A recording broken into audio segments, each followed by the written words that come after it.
Ramdam ni Lyndon ang pagkatigil muli ng katawan ni Tanya sa mga bisig niya. Alam niyang maaaring galit na galit ito o kaya'y nawawala na ng pasensya sa kanya pero ipipilit niya ang gusto niya. Take it or take it. Mainipin akong tao, miss. Pagbabanta niya muli dito. Kahit ayaw nito ay masusunod pa rin ang gusto niya. Isang hakbang na nga lang ang kailangan niyang gawin at may dadala na niya ito sa Maynila. Sir, hindi niyo naintindihan. Shh! Hindi kita pipilitin sa bagay na hindi mo gusto. Bulong niya rito bago bitawan ang pagkakahawak sa tiyan nito. Mukha itong nakahinga ng maluwag at nagawa siyang harapin na nakataas pa ang isang kilay. Ganun naman pala, pero bakit pinipilit mo ko? Ngumisi siya ng maliit na ikinatigil nito. Umawang pang mga bahagya ang labi nito na tila gustong magpasakop sa kanya. Napakurap ito noong maging pilyo ang kanyang ngisi. Bakit mo nga ako pinipilit? Ulit na tanong nito. Kasi gusto mo ko. Mas nangising sagot niya na talagang kinangangan nito. Malakas naman talaga ang kutob niya na gusto siya nito. Hindi ito papayag sa una pa lang kung wala lang siya rito. Pwede niyang gamitin ang katiting na pagkagusto nito sa kanya. Anong sabi mo? Maang na tanong nito. Kiniling niya ang ulit walang sabing inayos niya ang takas na buhok nito. Nilagay niya yon sa gilid ng tenga nito na kinaatras nito. You like me, right? Mas mabagal at naniniguradong tanong niya rito. Hindi. Hindi kita gusto't hindi na ako papayag sa gusto mo. Protesta nito. Imbis na mainis ay medyo natuwa pa siya sa nakikitang reaksyon nito. Nagpapanik ito tila paniniwala lang ang sarili nitong wala itong nararamdaman sa kanya. Bakit naman kita gugustuhin? Hysteria pa nito. Then, why did you moan? Why did you let me kiss you? Touch you? Be inside you? Shut up! Biglang sigaw nito na kinatigan nilang dalawa. Naningkit ang mga mata niya't napirming mga labi. Naaliw pa siya sa namumulang pisngi nito. Doon lang din ito natauhan na sinigawan siya nito. Kitang-kita niyang pagbakas ng takot at kaba sa mga mata nito. Sorry sir, hindi ko po sinasadyang sigawan kayo. Nagyuko ito talata sa kilos nitong pagsisisi. Hindi siya umimik. Wala lang naman sa kanya yon at kaya niyang palagpasin ngunit ang makitang takot na takot ito ay umiikot ang kademonyohan sa isip niya. What punishment do you want? Maingat ngunit may bantang tanong niya dito. Napaangat ito ng tingin at halos malunod siya sa nakikitang kaba sa mga mata nito. Pinaghalong pagod at pagsisising nababasa niya sa mga yon. Halos mangilid sa gilid ng mga mata nito ang luha. Gusto niya tuloy murahin ang sarili pero kailangan niyang panindigan ng lahat kung gusto niyang matupad ang mga plano niya. I'm sorry sir. Tanging sabit lang nito bago muling nagyuko. Mabigat siyang huminga ng malalim bago ito sinulyapan. Nakayuko pa rin ito tila ayaw na siyang tingnan. Follow me. May otoridad niyang utos dito. Hindi na niya hinintay na sumagot pa ito at nauna na siyang humakbang. Ngunit nung mapansing hindi naman ito sumunod ay napabalik siya ng lingon. Nakatayo pa rin ito doon at nakayuko. Hindi yata narinig ang utos niya o ayaw lang nitong sumunod dahil malamang na alam nito kung anong mangyayari sa kanila. Sa lubong ang kilay niyang binalikan ito. Let's go. Aniyang muli bago hinilang kamay nito ngunit ayaw nitong magpatangay. Tumigil siya at namewang sa harap nito. Hindi naman ito nagsasalita pero ramdam niyang ayaw talaga nitong sumama. Hindi mo ba ako narinig? May pagtitimping tanong niya. Pinagsalikop nitong mga kamay at tumiling. Ayaw ko po. Nanginginig pa ang boses nito na muntikan na niyang kinamura. Agad na dumapo ang palad niya sa noo at leeg nito at halos mapamura siya. Matapos madama ang init nito. Magtatrabaho pa rin ba ito kahit na may sakit? Let's go. Mas madiin niyang utos. Sinubukan niya muling hilahin ang kamay nito ngunit ayaw pa rin ito. Sa inis niya ay hindi na siya nagdalawang isip na buhatin to. Muntikan pa itong mapasigaw ng malakas ngunit napigilan din ito. Sir, ibaba niyo po ako. Mahinang protesta nito. Hindi siya nakinig kahit paramdam niyang nagpupumiglas ito. Kunot na kunot ang noon niya at walang pakialam kahit pa pinagtitinginan sila ng ilang turista at tao doon. Hindi niya rin pinakinggan ang mga daing kahit pa noong nasa loob sila ng elevator. Binitawan niya lang ito nang makarating na sa kwarto niya. Higa, madiin niyang utos pagkalayo dito. Kita niya kung paano itong yakapin ang sarili at umiling. Pagod na po ako. Pag-amin nito gamit ang nangihinang boses. Napapikit siya ng mariin. Akala ba nito ay ganun siya kawalang puso?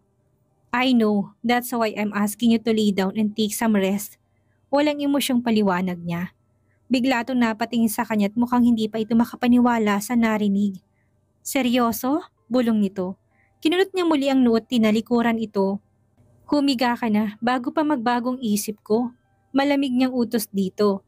Dinig niyang pagsinghap nito pero hindi na siya lumingon. Dumiretso na lang siya ng banyo at kaagad na binuksan ang shower.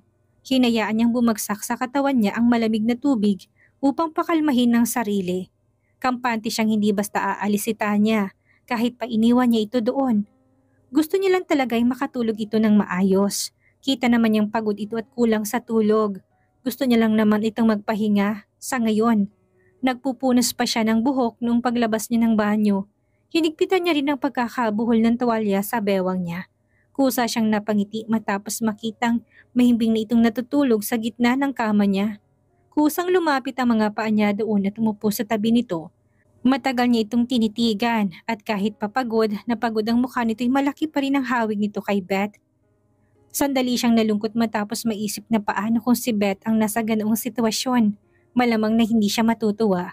Mabigat siyang bumuntong hininga dahil doon at wala sa sariling hinaplos ang pisngi nito. Sleep tight, miss. Bulong niya pa dito. Napigyan niyang hininga noong bahagya itong gumalaw. Halos muntikan pa siyang mapamura noong yumapos ito sa katawan niya ng mahigpit. Lyndon, mahinang usal pa nito. Nagpantigan tenga niya at halos tumalon ang puso niya sa tuwa. Kaya lang ay naistatwa siya matapos maramdaman ang kamay nitong nakahawak sa tuwalyang nasa bewang niya. Oh shit, mahina niyang mura lalo pat siniksik nitong sarili sa kanya. Siniksik pa ni Tanya ang katawan sa yakap na unan. Noon lang yata siya nakatulog ng ganong kahimbing at ayaw na niyang magising pa. It is safe to drink contraceptive. Dinig niya ang mahinang tanong na yun ngunit mukhang hindi naman para sa kanya. Nagtaka pa siya kung bakit siya may kasama gayong mag-isa siyang natulog. Muntik na siyang mapabalikwas ng bangon matapos maalalang sa kwarto siya ni Lyndon nakatulog. Kung tamang alaala niya ay nakatulog siya matapos itong magpunta sa banyo. I'm not gonna give her medicines that have lots of side effects. Just choose something beneficial. Medyo galit pa na sagot nito sa kausap. Kinagat niyang ibabang labi dahil doon. Gusto niyang magmulat ng mga mata at silipin ang reaksyon nito, ngunit tayo niyang makitang katabi niya ito. Don't bite your lips, miss. Akong kakagat niyan. Bulgar na bigkas nito dahilan upang magmulat siya ng mga mata. Muntik pa siyang mapaatras matapos makitang nakadungaw ito sa kanya't halos kabababa lang nito sa hawak na cellphone. Morning. Mahinang bati pa nito sa kanya. Hindi siya kagad na nakabawi at tila lutang pa na tumitig dito. Sinubukan niyang igalaw ang mga kamay, ngunit doon siya natauhang ito ang yakap niya kanina pa at halos mamula ang mga pisngi niya matapos makitang hubad baro ito. Napakurap siya at kagad doon tinalikuran. Magdamit ka po. Mahina ngunit may diing utos niya dito. Lumundo ang kama na tila tumagilid to ng higa. Napaatras pa siya matapos maramdaman ang mainit itong palad na dumantay sa braso niya. Ikaw ang naghubad sa akin? Walang babalang sagot nito. Namilog ang mga mata niya at muntik nang humarap muli dito ngunit pinigilan niya sarili. Hindi siya naniniwala. Nagsisinungaling ka. Hindi nga ako payag. Really? Acting like a virgin now, ha? May inis na tanong nito na kinainis niya rin. Pinapamukha ba nito sa kanya na hindi siya dapat respetuhin dahil lang sa hindi na siya berhen? Kumulo yata ang dugo niya dahil doon. Salubong ang kilay at napipirmi mga labing hinarap niya ito. Sukatan ba yun para hindi mo ko respetuhin? Matapang niyang tanong dito. Kita niyang bahagyang pagangat ng gilid ng labi nito kaya tinaraya niya ang tingin. Kung mababa palang tingin mo sa akin. Shh! Never say anything like that. Gusto lang naman kitang humarap. Mabining sagot nito at pinapungay pa talagang mga mata. Napakurap siya at hindi alam kung anong isasagot doon. Oo nga naman at nagpadala siya. Humarap siya rito na dapat ay hindi. Napailing siya takmang tatalikod muli ngunit mabilis pa sa kisap mata na hinila nitong batok niya at hinuli ng mga labi nitong mga labi niya. Kinawag niyang mga kamay ngunit eksperto lang nitong inilagay ang kamay niya sa batok nito at pinalalim bigla ang halik.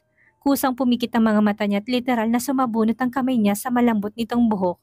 Hindi na niya mahanap ang boses upang magprotesta. Maging ang mga labi niya ay napatangay sa galaw ng mga labi nito. Tila siya nasabi sa sobrang banayad ng halik nito. Para siyang muling hinihele patulog dahilan upang maging komportable siyang nakahiga. Kahit paramdam niya ang pagpatong nito sa kanya, humawak siya sa balikat nito at kusang kiniling ang ulo matapos maglakbay sa panganyang halik nito.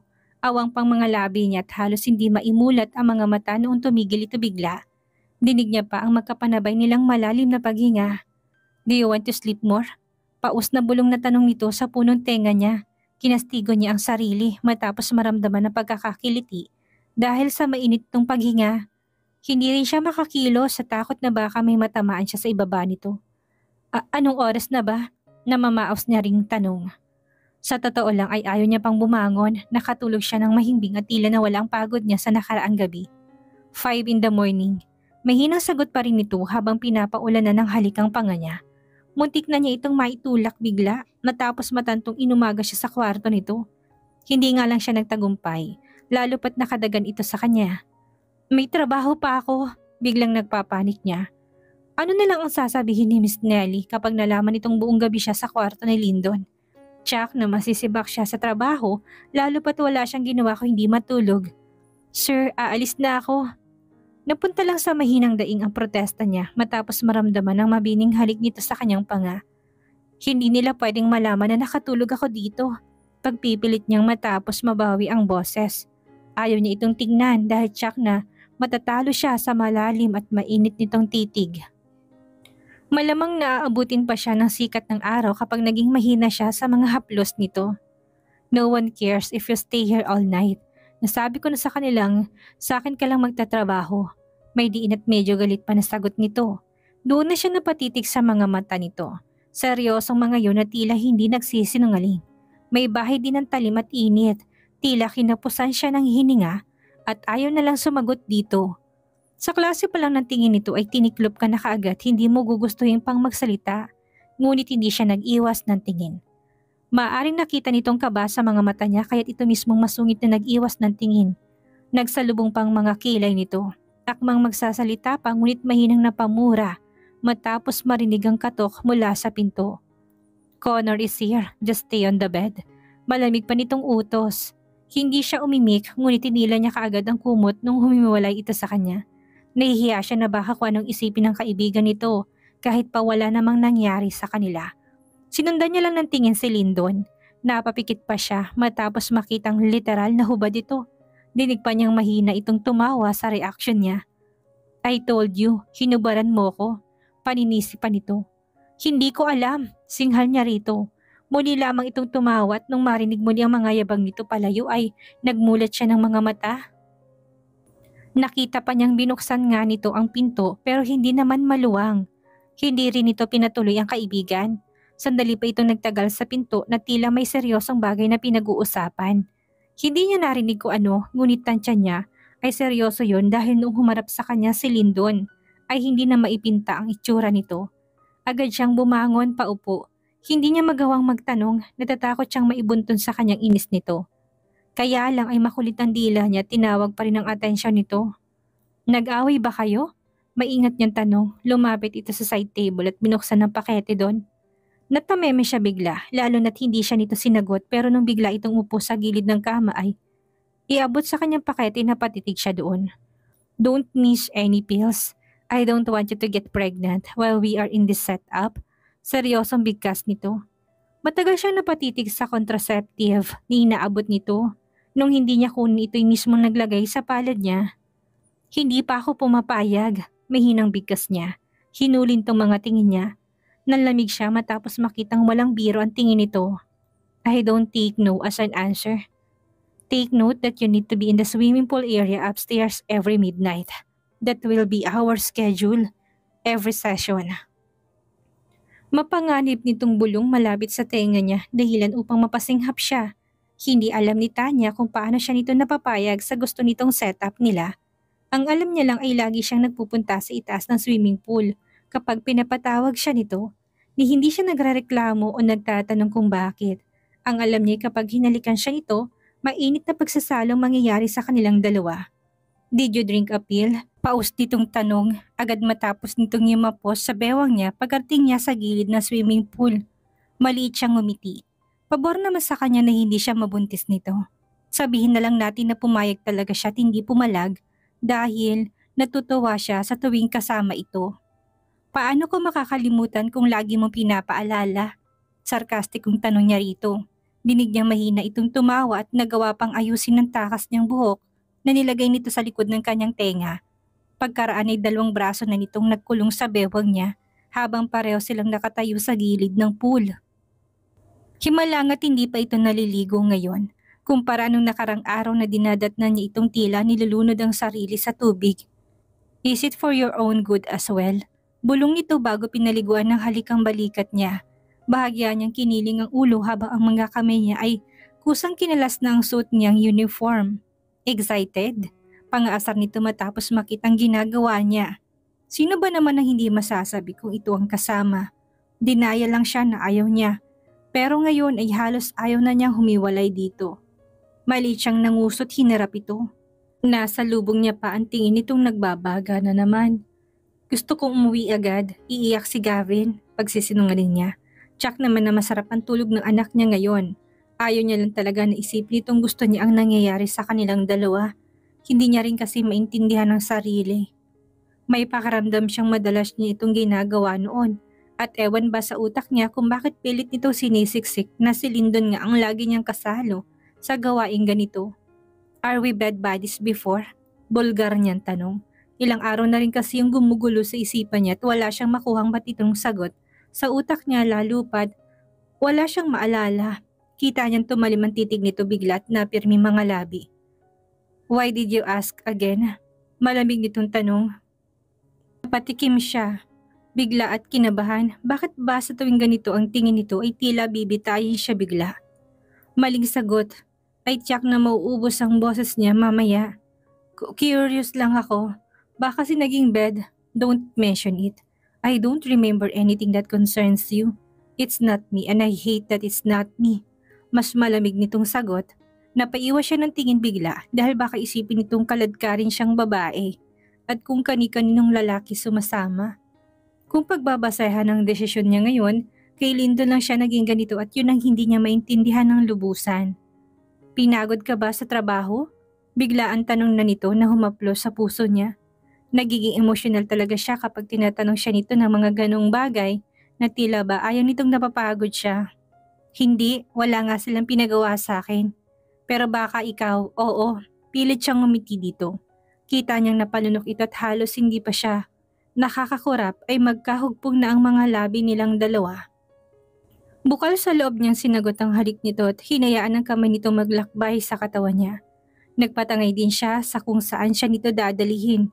Sunod na nga lang niyang namalayan ay ang paglalapat ng katawan niya sa malamig na salaming dingding habang ito'y marahas na gumagalaw sa likod niya. Dumiin ang pagkakalapat ng palad niya sa salamin at halos maubusan ng paghinga. Sa ilang araw nilang ganito'y hindi pa rin masanay-sanay ang katawan niya. Lagi na lang siyang nasasabik at lagi na lang kinikiliti ang puso niya. You sure you drink the pill? Nihirapang tanong nito kaya tumango siya. Hindi niya kinaligtaan iyon kahit paminsan wala namang nangyayari sa kanila. Wala rin naman kasing kasiguraduhan kung anong meron sa kanila kaya't ayaw niya ipahamak ang sarili na sobra. Lyndon, mahinang daing niya at halos umikot ang mga mata niya sa nalalapit na pagrating sa rurok. Hinihingal pa siya nung tumigil ito. Let's have dinner tomorrow. Paus nitong tanong. Napangiti siya dahil doon at wala sa loob na sinuklay ang buhok nitong nabasa ng pawis. Kahit hindi siya magsalita ay hindi rin naman siya pwedeng tumanggi. May choice ba ako? Kunwaring napasimangot siya. Na, ngumisi lang ito eksperto siyang binuhat. Muntik pa siyang mapasigaw nung isama siya nito pagbaba sa mismong pool. Isang mainit na tagpo muli ang nangyari sa kanila sa oras na yon at kung hindi niya pa naalala ang oras ay baka hindi na siya nito pinakawalan. Inayos niya ang sarili at mabilis na bumalik sa quarters nila. Dinatnan niya pa doon si Miss Nelly na hinahanap siya. Makahulog ang tingin ang pinukol nito sa kanya noong mapansin na siya. Alam mo ba yung pinapasok mo, Tanya? Mabigat nitong tanong. Napakurap siya bigla at napaatras. Huwag mo sabihing may alam ito sa setup nila ni Lyndon. Hindi niya alam kung paano sasagutin yon pero mukhang nakita nitong alinlangan sa kanya kaya't bumuntong hininga na lamang ito. Huwag kang masyadong magtiwala. Huwag mo namang ibigay lahat. Hindi mo pa siya kilala. Paalala nito bago siya bigla na lang iniwan doon. Napapikit siya ng mariin, malamang na hindi lang si Miss Nelly ang nakakapansin na lagi siyang nagpupunta sa swimming pool area. Lalo na kapag nandoon si Lyndon. Nagtagal na rin kasi si Lyndon sa resort na dapat ay hindi yata. Mabuti nga't hindi pa siya sinisita ng mismo may-ari. Lalo pat madalas na wala naman siyang ginagawang trabaho. At malamang na yun din ang inaalala ni Miss Nelly. Ang bigat tuloy ng pakiramdam niya dahil doon.